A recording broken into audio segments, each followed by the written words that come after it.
Hello বন্ধুরা, কেমন আছেন সবাই? আশা করছি ভালো আছেন। আমি আবারও হাজির হয়েছি আপনাদের সামনে আরেকটি নতুন রেসিপি নিয়ে। আজকের রেসিপি হচ্ছে কাঁচা আমের আমসত্ত্বর, কোনো তেল মশলা ছাড়া এবং ঝামেলা ছাড়া একদম লোভনীয় সুস্বাদু আমসত্ত্বর।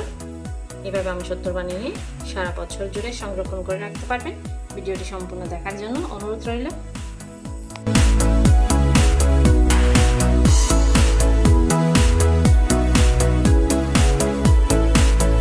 আমসত্ত্বর বানানোর জন্য আমি এখানে আম নিয়ে ভালোভাবে ধুয়ে কেটে টুকরো করে নিয়েছি। ভিডিও শর্ট করার জন্য কাটাটা কিন্তু আমি দেখাচ্ছি না। আমের টুকরো করার কোনো সাইজ নেই, যে কোনো সাইজের করলে হয়ে যাবে। এখন সেখানে দিয়ে দিচ্ছি লবণ 1 চামচ, পানি দিয়ে দিচ্ছি ½ কাপ। এখন এই আমগুলোকে ভালোভাবে সিদ্ধ করে নিচ্ছি। আম সিদ্ধ হতে কিন্তু বেশি সময় লাগে না, 5 মিনিট পরে দেখবেন আম সিদ্ধ হয়ে গিয়েছে। এইভাবে 5 মিনিট নেড়ে ছেড়ে আমগুলোকে সিদ্ধ করে নিচ্ছি।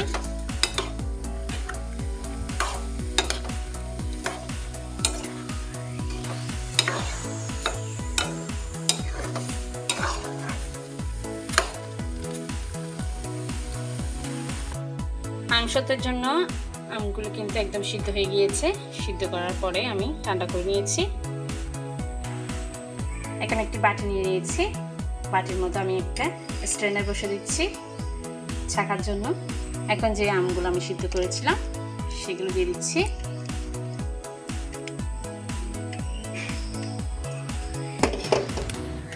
এখন আমগুলোকে চামচ দিয়ে ম্যাশ করে এর মধ্যে একটি পিউরি বের করে নিচ্ছি,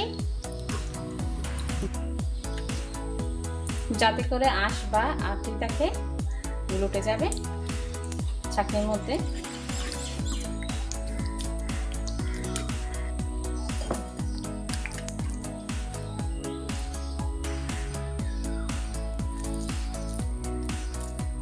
আমগুলোকে ম্যাশ করে নেওয়া হয়ে গিয়েছে। দেখতে পাচ্ছেন যা আমের আঁশ ছিল সবগুলো ছাঁকনির মধ্যে রয়ে গিয়েছে। এরপরে আমরা অনেক সুন্দর একটি আমের পিউরি পেয়ে গেছি।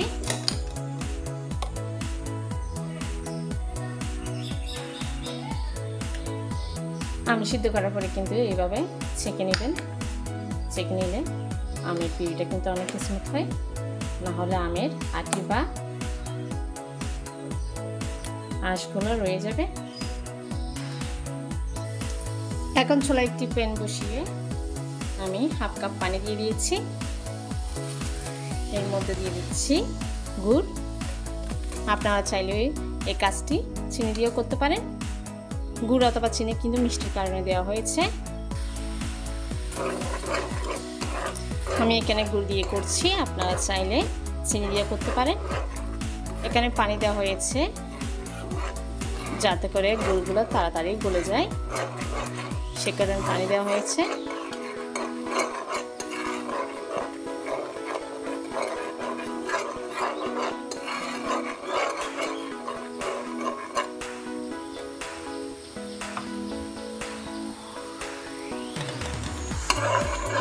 এখন আমাদের গুড়গুলো কিন্তু গলে গিয়েছে। এর মধ্যে দিয়ে দিব যে আমের পিউরি আমি রেডি করেছিলাম সেটা দিয়ে দিচ্ছি।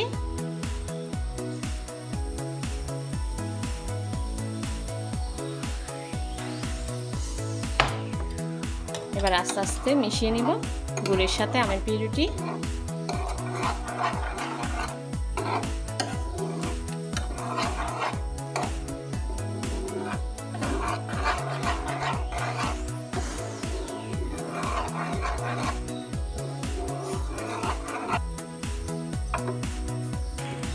কালারের জন্য দিয়ে দিচ্ছি লাল মরিচের গুঁড়া।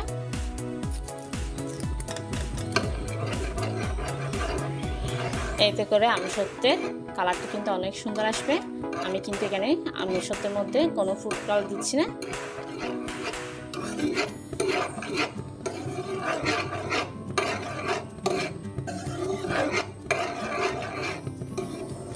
দেখতে পাচ্ছেন মরিচের গুঁড়া দেওয়ার পরে কালারটি একদম চেঞ্জ হয়ে গিয়েছে।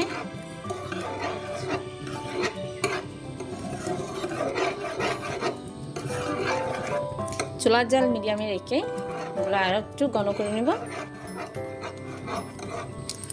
এখন এখানে দিয়ে দিচ্ছি সামান্য বিট লবণ। বিট লবণ দিলে আমসত্ত্বটা খেতে আলাদা ভালো লাগবে, সে কারণে বিট লবণ দেওয়া। আপনাদের কাছে হাতের কাছে যদি না থাকে তাহলে না দিলেও চলবে। আমি কিন্তু এখানে লবণ আগেই দিয়েছি, সে কারণে আর লবণ দিচ্ছি না। এইভাবে আমসত্ত্ব বানালে ছোট থেকে বড় সবাই পছন্দ করবে। আর এইভাবে আমসত্ত্ব বানিয়ে আপনারা বছর জুড়ে সংরক্ষণ করে রাখতে পারবেন।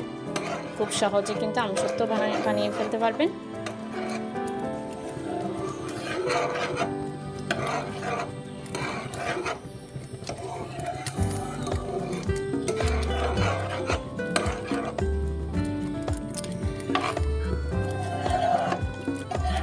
জাল করতে করতে এখন আমাদের আমসত্ত্ব অনেকটাই ঘন হয়ে গিয়েছে,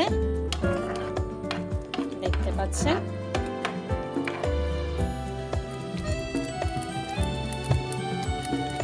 যখন দেখবেন জাল করতে করতে ঘন হয়ে গিয়েছে আমসত্ত্ব, এভাবে চেক করে দেখবেন।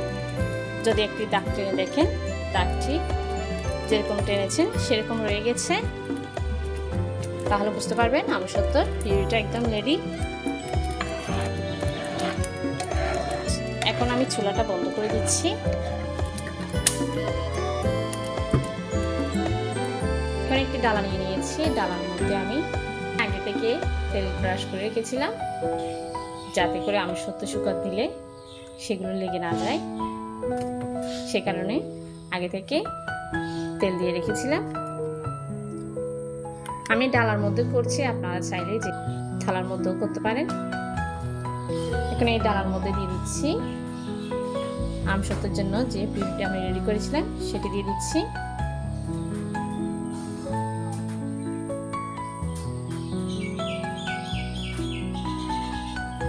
এখন সব জায়গায় করে দিচ্ছি গোল করে।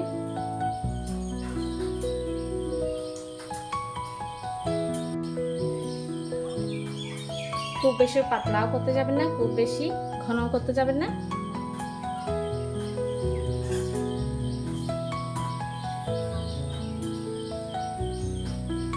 মিডিয়ামের মধ্যে রাখতে হবে। বেশি পাতলা হলেও কিন্তু দেখতে সুন্দর লাগবে না, আর বেশি ঘন হলেও দেখতে সুন্দর লাগবে না। মিডিয়ামই করে রাখতে হবে।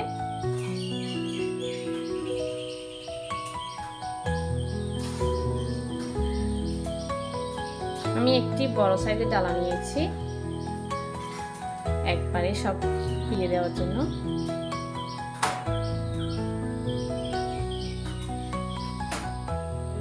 এখন আমি এই আমসত্ত্বটা রোদে শুকাতে দিব। এখন আমসত্ত্বটি আমি রোদে দিয়ে দিয়েছি শুকানোর জন্য।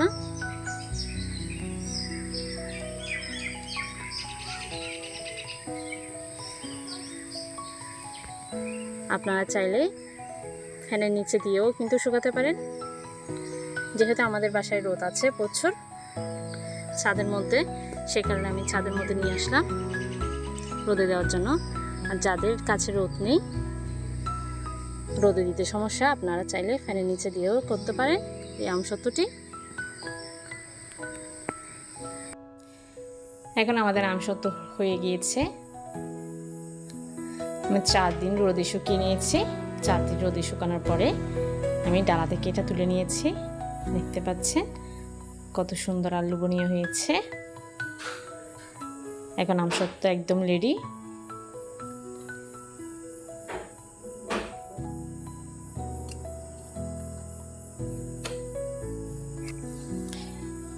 এখন একটি চাকু দিয়ে আমসত্ত্বটা কেটে নিচ্ছি।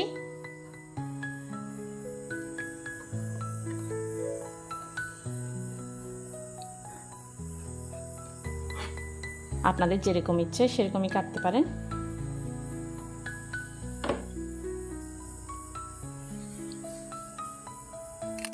এখানে আমসত্ত্বটা কেটে নেওয়া হয়ে গিয়েছে।